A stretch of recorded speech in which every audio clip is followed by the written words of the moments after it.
Olá, pessoal, sejam muito bem-vindos à nossa unidade 5. Continuamos aqui juntos discutindo sobre políticas públicas, nosso primeiro estágio em campo. Eu sou a professora Bruna, então seja muito bem-vindo à nossa primeira aula da unidade 5, certo, pessoal? Aqui nessa unidade, a nossa proposta é conversar sobre a atuação profissional num ambiente que eu gosto muito. Já falei para vocês da minha experiência com sócio jurídico, já contei para vocês a minha experiência de estágio em 2012 numa unidade prisional e foi muito bacana. Então eu tenho esse apego ao sócio jurídico e gosto sempre de estudar um pouquinho sobre, perceber as mudanças que têm ocorrido e tudo mais que envolve a problemática de sócio jurídico e serviço social, ok? Então, o objetivo da nossa aprendizagem, pessoal, é proporcionar uma reflexão sobre a nossa atuação nesse ambiente, quais são, afinal de contas, esses equipamentos, né, onde nós podemos trabalhar, e uma reflexão sobre os avanços a partir do processo de redemocratização do Estado e como isso interfere no sócio jurídico também, ok? Vamos juntos, então. Quais são as instâncias jurídicas onde atuam os assistentes sociais? Afinal de contas, aonde é que eu posso trabalhar se eu me interesso por esse assunto, por esse tema do sócio jurídico, né? Aonde eu posso fazer concurso, em quais áreas, como eu faço, quem eu procuro, o que eu preciso estudar, certo, pessoal? Então, o Ministério Público é um desses campos, né? Nós podemos trabalhar nas diversas varas de infância, adolescência, varas mistas. Então, aqui nós temos as varas. Na Defensoria Pública também é um campo onde nós podemos trabalhar. E o Sistema Prisional de Execução Penal, que são as unidades prisionais, ou dependendo do seu estado, né? Aqui nós temos isso tudo regulamentado pelo DEPEN. Então, aqui no Paraná é o DEPEN, né? Depende do seu estado aí. Então, esses são alguns dos campos onde nós podemos atuar no sócio jurídico, ok, pessoal? O que a gente faz, né? Quais são os outros lugares onde nós podemos atuar? As medidas socioeducativas que são executadas nos CREAS para adolescentes que cometeram um ato infracional, por exemplo. Então, adolescentes não cometem crimes, lembrem sempre disso, adolescentes não cometem crimes, eles cometem atos infracionais. Quando um adolescente comete um ato infracional, ele está protegido ainda e sendo responsabilizado não a partir do Código Penal, mas a partir do ECA, do Estatuto da Criança e do Adolescente. Quando ele comete um ato infracional, ele não será preso, ele cumprirá uma medida socioeducativa, que pode ser, essa medida socioeducativa pode ser de prestação de serviço à comunidade, pode ser uma medida de liberdade assistida, pode ser uma medida de internação. O ECA prevê todas essas medidas e mais outras ainda. Então, beleza, professora Bruna, essas são as formas de responsabilização e tudo mais. Ok, mas quem vai trabalhar com esse adolescente, com esse grupo de adolescentes, porque normalmente será um grupo, não vai ser um só, né, eles organizam por território, o judiciário vai enviar esses adolescentes para cumprir essas medidas socioeducativas e para serem acompanhados por uma equipe técnica de referência. Aonde isso vai acontecer? Nos CREAS, pessoal, nos Centros de Referência Especializados da Assistência Social. E essas medidas socioeducativas serão acompanhadas por essa equipe, que, por sua vez, escreverão os relatórios para o judiciário, informando o judiciário como é que a medida está acontecendo, como esse adolescente está se desenvolvendo, como ele está conseguindo refletir sobre o ato infracional que ele cometeu. Certo, pessoal? Então, essa parte é bem bacana do CREAS. O CREAS, ele disponibiliza vários serviços, mas as medidas socioeducativas uma área que eu já trabalhei e que eu gosto bastante, certo? Trabalhar com os adolescentes em conflito com a lei. Não os adolescentes infratores, pessoal. Cuidado com os termos, ok? Adolescentes em conflito com a lei. Ficamos combinados assim? Você não vai mais dizer os menores de idade, os menores de idade, nada disso, né? Porque a gente ouve bastante isso na mídia, né, pessoal? Então, nós, enquanto assistentes sociais de informação, já vamos começar a mudar o nosso vocabulário, a mudar a utilização dos termos, porque nós estamos falando de pessoas, de famílias, de indivíduos sociais que merecem ser tratados com dignidade, inclusive na terminologia que nós usamos para falar sobre eles e com eles, ok? Na segurança pública também, pessoal, as delegacias especializadas da mulher, por exemplo, da criança e do adolescente.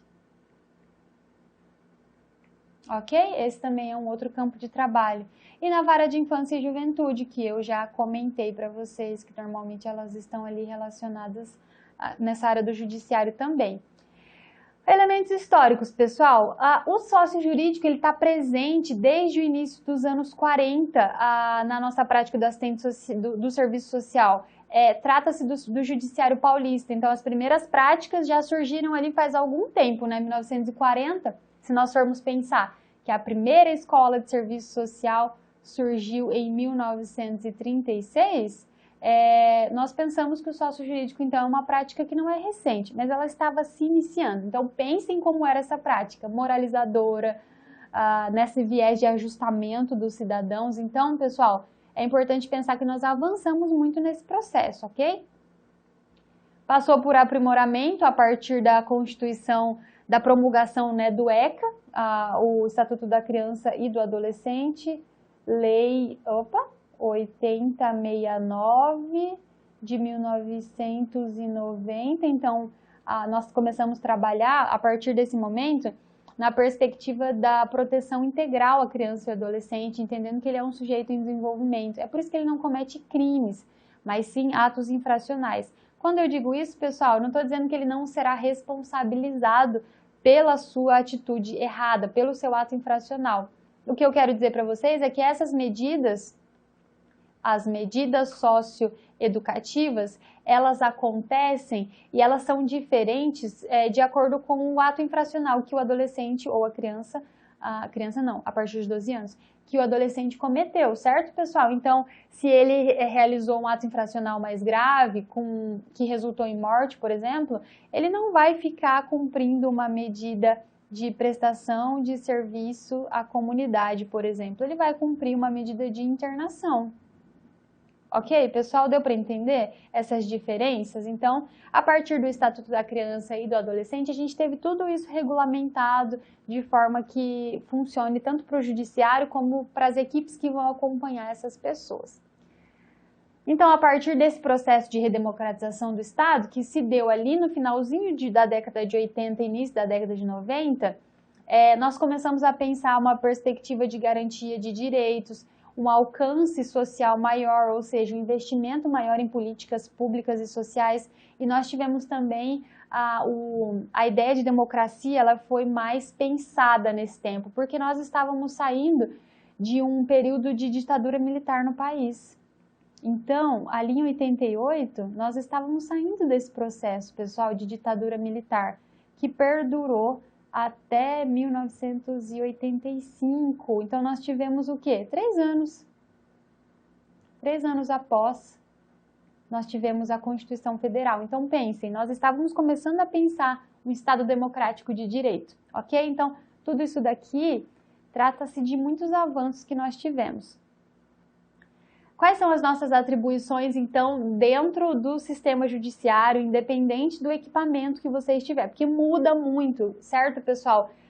São peculiaridades de cada espaço. Se você estiver numa unidade prisional, por exemplo, as suas atribuições são diferentes do que se você estiver trabalhando, por exemplo, com as medidas socioeducativas. Até porque o público-alvo é diferente, são adolescentes e num contexto são adultos, então o trabalho é diferente, mas em geral, em linhas gerais, nós emitimos pareceres. Lembram que eu falei? A medida socioeducativa, quem dá esse retorno para o judiciário somos nós. Escrevemos relatórios, parecer social, analisamos planos, programas e projetos, né? Um exemplo disso são as campanhas de adoção. Aqui, ó, campanhas de adoção realizadas pelo judiciário de alguns estados para trabalhar com a sociedade no sentido de por que adotar uma criança, a importância de adotar uma criança, qual é o caminho para que eu adote uma criança, um filho, né? Quando eu falo criança, pessoal, tô me remetendo também aos adolescentes, que são, na verdade, os que ficam nesse sistema de unidades de acolhimento institucional durante quase a sua vida toda, né? A sua vida toda até os 18 anos, e depois eles precisam sair. Então, o judiciário de alguns estados e municípios e comarcas, eles realizam essas campanhas de adoção.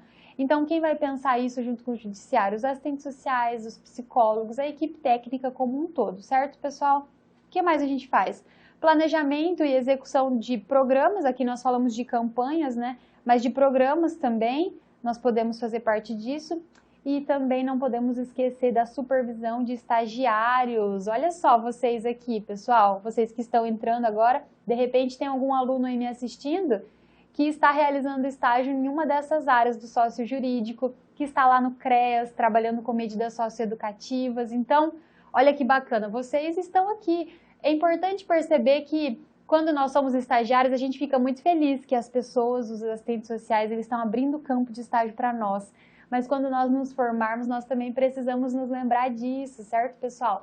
Ter um estagiário é algo muito bom, por quê? Porque isso nos motiva, nos tira da nossa zona de conforto, nos faz estudar mais, certo? Então é muito importante pensar que no judiciário nós também temos essa atribuição. É claro que não é obrigatória, o Cefes não nos obriga a ter estagiário, nem o CRES, não, mas é uma atribuição privativa dos assistentes sociais. Só os assistentes sociais, eles podem supervisionar outros estudantes da graduação em serviço social. Essa é uma atribuição privativa do assistente social, ou seja, ninguém pode fazer no lugar dele, só ele pode supervisionar estudantes, ok? Essa é uma outra atribuição. Quais são os problemas, então, que nós podemos encontrar? O trabalho realizado em varas mistas, ou seja, né, a gente está com esse problema agora das varas não serem mais separadas, então tudo se torna muito urgente, né? Ou seja, não tem uma especialização em cada área. E o que seria ideal, né, pessoal? Coloquei aqui como ideal as varas especializadas, da infância e da juventude, para o idoso, para cada fase da vida. Certo, pessoal? Essa foi a nossa proposta para a unidade 1, nossa proposta de reflexão. Eu quero de verdade encorajá-los a estudar um pouquinho mais sobre esses aspectos do judiciário, porque normalmente, pessoal, vou deixar uma dica importante aqui para vocês agora. Anotem aí, essa dica é importante. Normalmente, os concursos para assistente social no judiciário são os que remuneram melhor.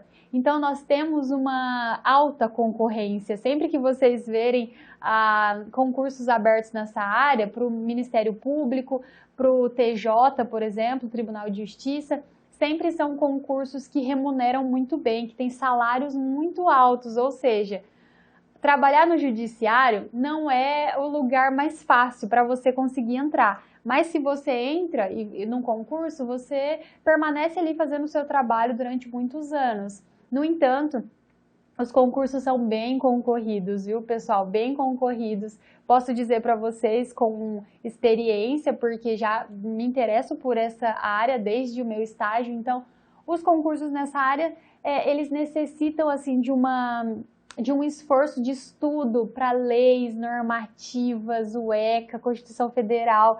Tudo isso precisa estar muito na ponta da língua para as provas, para os concursos no judiciário. Mas é uma área que vale muito a pena e nós temos poucos assistentes sociais ainda atuando nessa área, né? Não é uma área tão ampla, justamente porque é uma área que define muito a vida das pessoas, né? Define uma situação de adoção, por exemplo. Então, os profissionais precisam realmente estar capacitados para desempenhar esse trabalho, mas quero te encorajar aqui a estudar desde já relacionado a essa temática do sócio jurídico e provavelmente quando abrir um concurso, tiver uma vaga aí no mercado de trabalho, provavelmente se você está estudando desde o início da graduação, você já estará na frente de muitos outros candidatos. Então essas vagas são concorridas, mas não é impossível, sempre tem alguém que entra. Então que seja você esse estudante que se interesse por essa área, assim como eu, mas por enquanto estou aqui na docência e estou feliz fazendo isso. Vamos ver o que o futuro trará.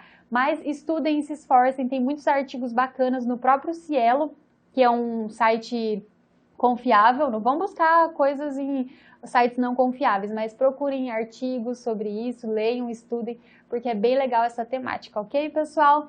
Vejo vocês na próxima aula, se cuidem, um abraço e até mais!